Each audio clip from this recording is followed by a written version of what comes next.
हाँ आ गए। चलो, रिप्रोडक्शन। रिप्रोडक्शन क्या है?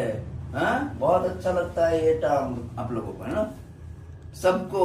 हाँ, मूर्ख बालक, रिप्रोडक्शन तो जानने में बहुत ही, तभी मूर्खता तुम्हारी चली जाती है। जितनी मूर्खता आती है सब मैथमेटिक्स करने में, फिजिक्स करने में, लेकिन रिप्रोडक्शन की बात आए तो देखो क्या हंसी, चेहरे पर हंसी खिल जाती है। समझते हैं हम, सब समझते हैं।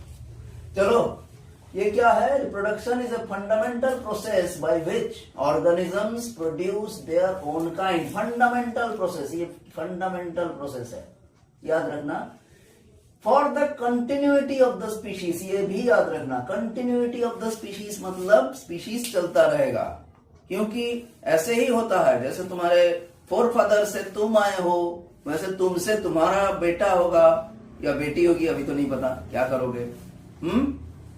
सभी फ्यूचर की बात है, तुम पर डिपेंड करता है क्या करना है। चलो आगे बढ़ते हैं। तो organs which produce sex cells, sex cells को क्या कहते हैं? गमीट्स। गमीट्स कहते हैं सेक्स सेल्स को।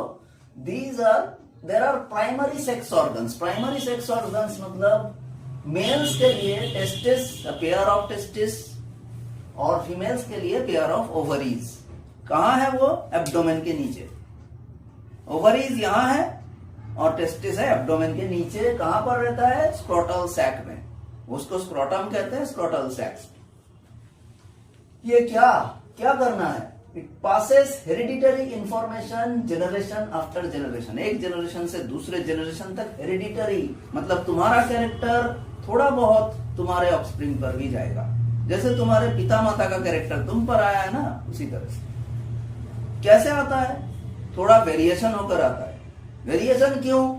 वेरिएशन किस लिए आता है? क्योंकि डीएनए एक फैक्टर है। डीएनए डीएनए कब पढ़ा था? याद है? क्या कहते हैं उसको? Deoxy ribo nucleic acid. याद है? कब पढ़ा था डीएनए? पढ़ा ही नहीं होगा। कभी क्या कर रहे थे? क्या मालूम। वो सब छोड़ दो, उन सब बातों को याद करने की जरूरत नहीं है। जो भी किया किया। तो पासेस हेरिडिटरी इंफॉर्मेशन मतलब जेनेटिक कैरेक्टर डीएनए के माध्यम से जाता है। Passes DNA with variation. Slide variation होता भी है। सभी वेरिएशन बुरा नहीं होता, कुछ अच्छा भी होता है। सिग्निफिकेंस ऑफ वेरिएशन क्या है? सिग्निफिकेंस ऑफ वेरिएशन देखो, ये 4 पॉइंट है।